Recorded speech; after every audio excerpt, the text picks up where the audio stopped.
It's 8 o'clock. This is Steve Crozier. The committee of inquiry set up to end the water strike has returned to the London headquarters of the arbitration service ACAS in another effort to find a peace formula. The committee has so far failed to produce its recommendations, which were expected this morning. Alan Taylor reports from ACAS. I understand it's now make or break for the three-man inquiry in their efforts to find a settlement. The first few hours here this evening will be crucial. It's thought the inquiry had almost discovered a solution late last night, but suddenly there was a split among the three members.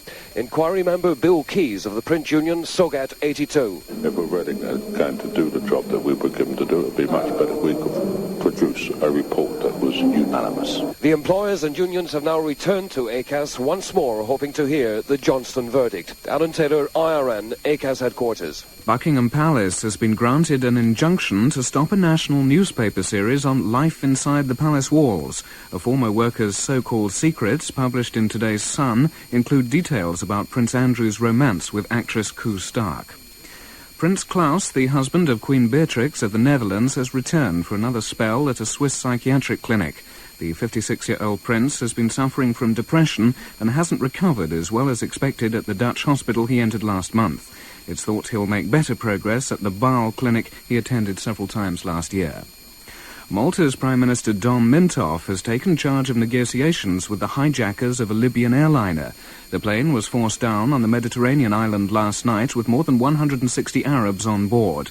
Mr. Mintoff spoke to one hijacker who said he wanted fuel to fly to Morocco, but Maltese authorities are demanding the release of the hostages first. The Prime Minister has now left the airport on government business, but Maltese official Maurice Batch says Mr. Mintoff is expected to try and reason with the hijackers again tonight.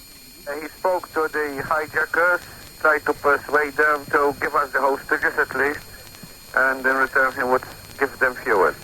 But they wouldn't budge. They only want fuel and they want to leave Malta.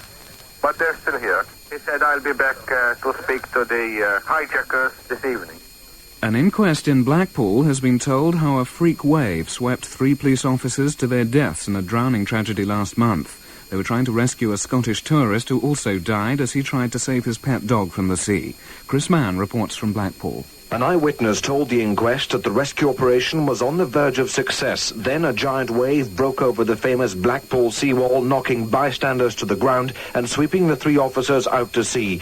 PC's Gordon Connolly and Colin Morrison and WPC Angela Bradley all died. Alistair Anthony, the man they had tried to rescue, also perished. His father Robert was one of those on the shore. He's told the inquest the lifebelt ropes weren't long enough to reach his drowning son. He said of the police officers, what they did was a magnificent gesture. They were doing for him what he had done for the dog. Chris Mann, IRN, Blackpool. Mrs. Thatcher's revealed that there's been no mass exodus from the Falklands since the end of the war. Only 22 islanders have left in the past 8 months, one to join the British Army. Independent Radio News at 3 minutes past 8.